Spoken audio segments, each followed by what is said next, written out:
নমস্কার, আমি অ্যাস্ট্রোলজার সুজিত। আজকের আলোচ্য বিষয় কেতুর সঞ্চার নিয়ে। মীন রাশি মীন লগ্ন সাপেক্ষে কেতুর অবস্থান ষষ্ঠ ঘরে। এবার সেখান থেকে কেতু মঘা নক্ষত্রে প্রবেশ করবেন। 31শে মার্চ থেকে 6 ডিসেম্বর পর্যন্ত মঘা নক্ষত্রে অবস্থান করবেন। এই নক্ষত্রে কেতুর প্রবেশ মানেই মীন রাশির জীবনে প্রচণ্ড নেগেটিভিটি ফলাফল বয়ে নিয়ে আসবে। বেশ কিছু ক্ষেত্রে সাবধানতা বজায় রাখতে হবে, আবার কিছু কিছু ক্ষেত্রে বাধামুক্তি ঘটবে।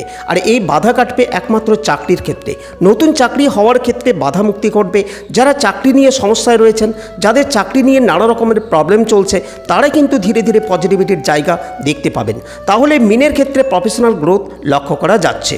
এই সময় কিছু গুপ্ত শত্রুকে আইডেন্টিফাই করতে পারবেন। কিছু কিছু ক্ষেত্রে এই সঞ্চার আপনাকে মঞ্জুর করাতে পারে, যেমন লোন হতে পারে, সরকারি প্রজেক্ট হতে পারে। আর্থিক ক্ষেত্রে কিছুটা পরিবর্তন লক্ষ্য করতে পারছি। কিছু বিনিয়োগ থেকে ভালো রিটার্ন আসার সম্ভাবনা রয়েছে। পিতৃপুরুষ বা পিতার দিক থেকে কিছুটা পজিটিভিটি আসতে পারে, তাতে আপনার উন্নতি রয়েছে। এই সময় পিতৃপুরুষের কোনো সম্পত্তি আপনি প্রাপ্ত করতে পারেন, কারণ সপ্তমের দ্বাদশ হচ্ছে ষষ্ঠ ভাব। সুতরাং এই ষষ্ঠভাবে কেতুর পরিবর্তনের ফলে মীন অনেকটা ভালো ফলাফল পেতে পারেন। ভিডিওটি ভালো লাগলে লাইক, শেয়ার, কমেন্ট অবশ্যই করবেন। সকলে ভালো থাকুন এই কামনা করে আজকের অনুষ্ঠানটি এখানে সমাপ্ত করলাম।